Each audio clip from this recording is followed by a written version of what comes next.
श्री स्वामी समर्थ. जीवनातील एक नवे पर्व. आध्यात्मिक समृद्धी हीच खरी संपत्ती. आपण नेहमी संपत्ती, पैसा आणि वस्तूंच्या मागे धावतो, पण ही भौतिक समृद्धी तात्पुरती असते आणि ती खऱ्या अर्थाने समाधान देऊ शकत नाही. खरे सुख आणि समृद्धी तुमच्या आध्यात्मिक प्रगतीमध्ये दडलेली आहे. श्री स्वामी समर्थांची भक्ती आपल्याला याच आंतरिक आणि आत्मिक संपत्तीची जाणीव करून देते. स्वामींच्या कृपेने जीवनात सुरू झालेले नवे पर्व हे तुमच्या आध्यात्मिक समृद्धीचे आणि खऱ्या सुखाचा अनुभव घेण्याचे पर्व आहे. स्वामी नेहमी सांगतात, ज्याचे मन शुद्ध आहे आणि जो भक्तीत रमतो तोच खरा श्रीमंत. नवे पर्व. भक्तीतून मिळणारा आनंद. या नव्या पर्वात आपल्याला भौतिक जगाच्या मोहातून बाहेर होऊन आध्यात्मिक मूल्यांना महत्त्व द्यायचे आहे.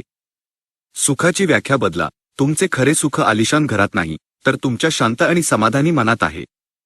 स्वामींच्या नामात आणि सेवेत जो आनंद मिळतो तो जगातील कोणत्याही संपत्तीतून मिळू शकत नाही.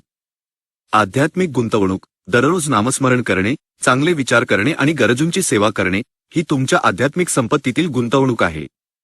ही संपत्ती तुमच्यासोबत नेहमी राहते आणि कठीण काळात तुम्हाला आधार देते. संतुलन साधा. भौतिक गरजा पूर्ण करा, पण त्यासाठी अध्यात्माकडे दुर्लक्ष करू नका. जीवन आणि भक्ती यात योग्य समतोल साधा. जो व्यक्ती दोन्ही गोष्टींमध्ये संतुलन ठेवतो त्याच्यावर स्वामींची कृपा अखंड राहते. चला, आजपासून आपण आपल्या जीवनातील या नव्या पर्वात खऱ्या संपत्तीला म्हणजेच आध्यात्मिक समृद्धीला महत्त्व देऊया. स्वामींच्या भक्तीतून मिळणारा हा आनंदच आपले जीवन खऱ्या अर्थाने धन्य करेल.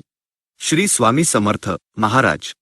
तुमच्या कृपेने माझ्या जीवनात आध्यात्मिक समृद्धी आणि शाश्वत आनंद नांदो.